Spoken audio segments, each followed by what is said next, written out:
इग्नू 2023 के एग्ज़ाम की date sheet जैसे कि दोस्तों आप सबको पता है कि आ चुकी है। काफ़ी स्टूडेंट का यहाँ पे डाउट है कि कौन कौन एग्ज़ाम दे सकता है और कौन से स्टूडेंट हैं जिनके एग्ज़ाम इसमें देने हैं। यानी कि जुलाई 2023 में भी काफ़ी स्टूडेंट ने एडमिशन लिया है। तो आज के इस वीडियो में हम सबसे इम्पोर्टेंट पहले हम डिस्कस करेंगे कि जुलाई 2023 में जिनमें स्टूडेंट ने एडमिशन लिया उनके एग्ज़ाम कब होंगे, दिसंबर में कौन कौन से स्टूडेंट एग्ज़ाम दे सकते हैं और कौन कौन से चेंजेस आए हैं आपके पॉलिटिकल साइंस एमए फर्स्ट और सेकेंड ईयर के उस न्यू सिलेबस के बारे में, क्या क्या आपको चेंजेस हैं, क्या कोर्स पढ़ना है, ऑल ओवर डिटेल्स मैं इस वीडियो में दूंगी। तो वीडियो के एंड तक जुड़े रहिएगा और अभी तक चैनल को सब्सक्राइब नहीं किया है तो चैनल को सब्सक्राइब कर लीजिएगा, क्योंकि आप लोगों को आज से डेली आपके एग्ज़ाम तक सारी इंपॉर्टेंट नोटिफिकेशन मिल जाएगी। तो सबसे पहले मैं आप लोगों को एक बता देती हूँ कि जैसे कि इग्नू का सिलेबस में काफ़ी हद तक चेंजेस आए हैं, बट मैं अगर सिर्फ यहाँ पे पॉलिटिकल साइंस वाले स्टूडेंट की बात करती हूँ तो चाहे आप एमए फर्स्ट ईयर के स्टूडेंट हो या फिर आप एमए सेकेंड ईयर के स्टूडेंट हो, तो आपके सिलेबस में अभी कोई भी चेंजेस नहीं आए हैं। बट एक सबसे छोटा सा चेंज जो कि आप लोग के एग्ज़ाम के लिए काफ़ी हद तक चेंजेस आए हैं, कोई मैटर नहीं करता कि आप कौन से ईयर के स्टूडेंट हैं। एनईपी के अकॉर्डिंग यानी कि आपके नेशनल एजुकेशन पॉलिसी जो कि आई थी उसके अकॉर्डिंग जो चेंजेस आए हैं, तो सबसे बड़ा चेंजेस आपका ये आया है कि आपके एग्ज़ाम का पैटर्न को लेकर आपके एग्ज़ाम का पैटर्न में पहले आप लोगों के डायरेक्ट क्वेश्चन पूछे जाते थे कि लाइक आपके डेमोक्रेसी क्या है और लाइक उसके चेंजेस आपके पूछे गए हैं, पॉलिटिकल थ्योरी की मीनिंग डेफिनेशंस आप लोगों के पूछे जाते हैं। अब इसमें सबसे बड़ा चेंजेस यहाँ पे ये आएगा कि आप लोगों के एग्ज़ाम में अब एनईपी के अकॉर्डिंग डायरेक्ट क्वेश्चन ना पूछ के आपके कंटेंट से रिलेटेड यानी कि आपके इनडायरेक्ट वे में घुमा फिरा के क्वेश्चन को यहाँ पे पूछा जाएगा, ठीक है। और दूसरा यहाँ पे जो सबसे बड़ा यहाँ पे चेंज आया है कि काफ़ी स्टूडेंट को ये लगता था कि जो वो इग्नू में आंसर सीट्स बढ़ने से आप लोगों को ज़्यादा मार्क्स मिलते हैं, तो अब ऐसा नहीं होगा। आप लोगों को आंसर सीट भरने से मतलब नहीं है। अगर आप लोगों ने कंटेंट में अच्छा अपने क्वेश्चन लिखे हैं यानी कि आपने अपने आंसर्स को बहुत अच्छा लिखा है, तभी आप लोगों को यहाँ पे नंबर मिलने वाले हैं। तो याद रखिएगा कि काफ़ी स्टूडेंट जो ये सोचते हैं कि सिर्फ शीट भरने से इग्नू में नंबर मिल जाएंगे, तो ऐसा नहीं है। आपके पॉलिटिकल साइंस फर्स्ट और सेकेंड ईयर के सिलेबस में कोई चेंज नहीं है, बस आपके एग्ज़ाम के पैटर्न को लेकर जो कि एनईपी के अकॉर्डिंग आया हुआ था।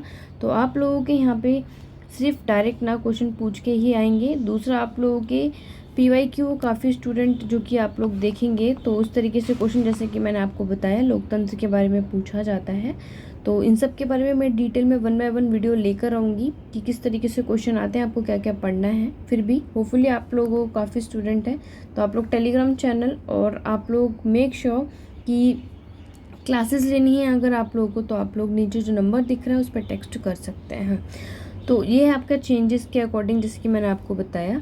दूसरा इंपॉर्टेंट यहाँ पे सबसे पहले मैं डिस्कस कर लेती हूँ एमपीएस फर्स्ट ईयर कोर्स के बारे में। सेकेंड ईयर पे भी जाऊँगी कितना क्या पढ़ना है। काफ़ी स्टूडेंट ने अभी एडमिशन लिया है तो काफ़ी स्टूडेंट को यहाँ पे होगा। मैं हिंदी में भी आप लोगों को यहाँ पे एक्सप्लेन कर दूँगी। तो सबसे पहले फर्स्ट ईयर में बताएंगे तो जो कि कंपलसरी आप लोगों के 4 सब्जेक्ट होते हैं।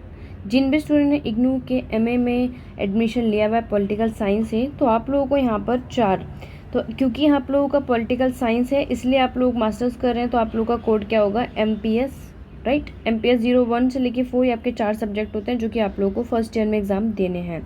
जो कि पहला आता है आपका पॉलिटिकल थ्योरी जिसे हम राजनीतिक सिद्धांत के नाम से जानते हैं।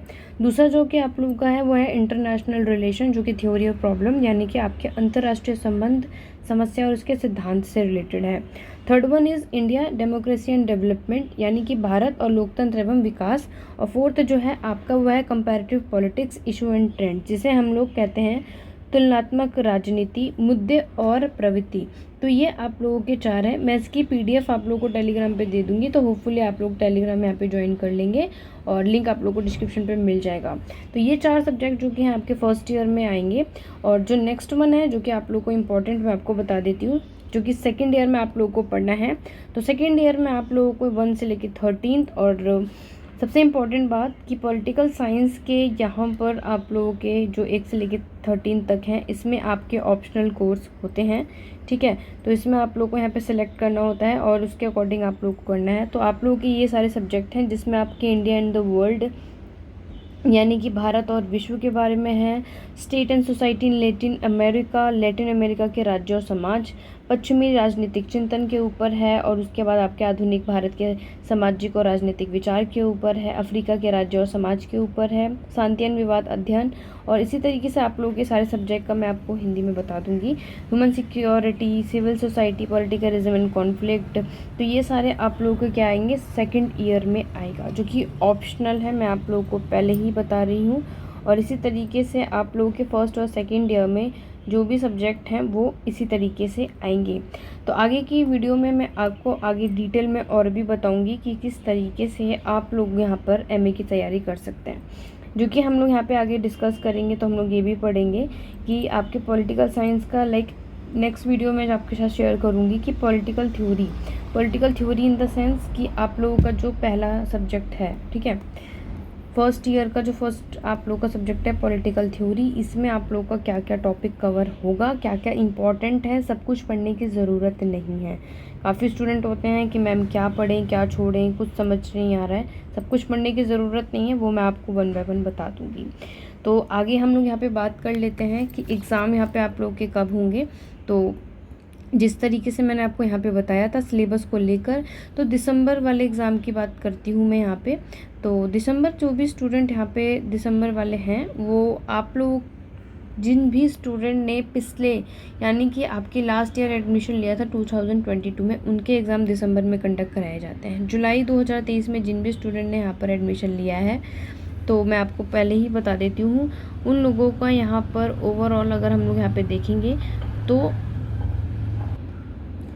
आगे अगर हम लोग बात करेंगे तो ओवरऑल आप लोगों का फर्स्ट ईयर और सेकेंड ईयर के अकॉर्डिंग मैं आपको बता देती हूँ। तो जो भी स्टूडेंट जिन्होंने दिसंबर 2023 का एग्ज़ाम है, वो उनका जो भी स्टूडेंट यहाँ पे 2022 में एडमिशन लिया हुआ है या फिर उनका जो सेकेंड ईयर चल रहा है, उन स्टूडेंट का है। बट जुलाई 2023 में जिन भी स्टूडेंट ने एडमिशन लिया है पॉलिटिकल साइंस में या फिर कोई भी सब्जेक्ट में, उनका एग्ज़ाम दिसंबर में नहीं है। क्यों? क्योंकि जो आपके इग्नू है वो आपके मैक्सिमम मास्टर्स के हिसाब से मैं आपको बता देती हूँ, ये आपका फर्स्ट ईयर के हिसाब से आप लोगों का लिया जाता है, यानी कि एनुअल एग्ज़ाम यहाँ पर कंडक्ट करवाए जाते हैं। सेमेस्टर के एग्ज़ाम जो होते हैं, जो भी स्टूडेंट सेमेस्टर के होते हैं, उनके 6 मंथ के अकॉर्डिंग यहाँ पे एग्ज़ाम कंडक्ट कराए जाते हैं, क्योंकि मास्टर्स आप लोगों का यहाँ पे एनुअल एग्ज़ाम यहाँ पर होते हैं।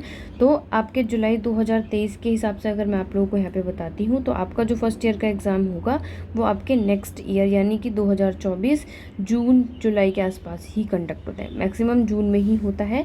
और आप लोगों का यही सेकेंड ईयर का एग्ज़ाम जो कि आपके दिसंबर भी नहीं, सॉरी, नेक्स्ट ईयर आपके 2025 के जून में ही कंडक्ट कराएंगे, यानी कि आपके एनुअल एग्ज़ाम के हिसाब से। जो स्टूडेंट दिसंबर में अपना एडमिशन, दिसंबर या फिर जनवरी के स्टार्टिंग में अपना एडमिशन लेते हैं, उनके एग्ज़ाम यहाँ पे आपके दिसंबर में होते हैं। तो जनवरी से लेकर फरवरी तक जो भी यहाँ पे आपके एग्ज़ाम फॉर्म आते हैं, स्टूडेंट काफ़ी हद तक अपने एग्ज़ाम फॉर्म फिल करते हैं, तो उनके एग्ज़ाम यहाँ पर दिसंबर में कंडक्ट कराए जाते हैं। बट जिन भी स्टूडेंट ने जुलाई तक एडमिशन लिया है और आगे पोस्टपोन भी करा गया, अगस्त तक ले लीजिए, तो उन सबका एग्ज़ाम नेक्स्ट ईयर 2024 के जून में होगा।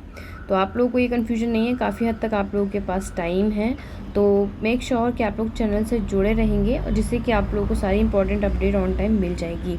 तो आप लोग में से जो भी स्टूडेंट क्लास के लिए इंटरेस्टेड हैं, तो मैं आपको बता देती हूँ, 3 मंथ का कोर्स आप लोगों को मिलेगा, जिसमें आप लोगों को सारी फैसिलिटीज़ प्रोवाइड होंगी, जिसमें आप लोगों को यहाँ पे PYQ से रिलेटेड आप लोगों को कौन कौन से इंपॉर्टेंट क्वेश्चन करने हैं वो सब आपको बताए जाएंगे, और कौन कौन सा टॉपिक पढ़ना है, नोट्स आप लोगों को मिल जाएंगे, राइट। और वीडियोस के साथ साथ सबसे इम्पॉर्टेंट बात कि आपको रिकॉर्डेड क्लासेस भी अवेलेबल कराई जाएंगी। बाकी की फ़ीस की डिटेल्स, अदर जो भी आप लोगों के डाउट हैं, वो आपको मैं चैनल पे दे दूँगी। तो बाकी का व्हाट्सएप का नंबर आपको स्क्रीन पे दिख रहा होगा, आप लोग वहाँ पे टेक्स्ट करके पूछ सकते हैं। Only text are allowed, please call कोई भी नहीं करेगा। और ये आप लोगों के सिलेबस चेंजेस से रिलेटेड जो कि आपके डाउट थे, तो इस वीडियो में मैंने सब शेयर कर दिया है कि इग्नू जुलाई 2023 का एग्ज़ाम आपके नेक्स्ट ईयर में होगा, और दिसंबर 2023 में एग्ज़ाम आप लोगों के नहीं है जिन्होंने जुलाई में दिया था, ठीक है। न्यू सिलेबस, सब कुछ सिलेबस वही है, PDF मैं अपना टेलीग्राम पे दे दूँगी, ज्वाइन कर लीजिएगा फर्स्ट और सेकेंड ईयर के हिसाब से, ठीक है। तो आपके सिर्फ NEP के अकॉर्डिंग क्वेश्चन पेपर के पैटर्न में ही चेंज किया जाएगा, बाकी आप लोगों के कोई भी चेंज नहीं है, याद रखिएगा, पैटर्न ही चेंज है बस नॉर्मल।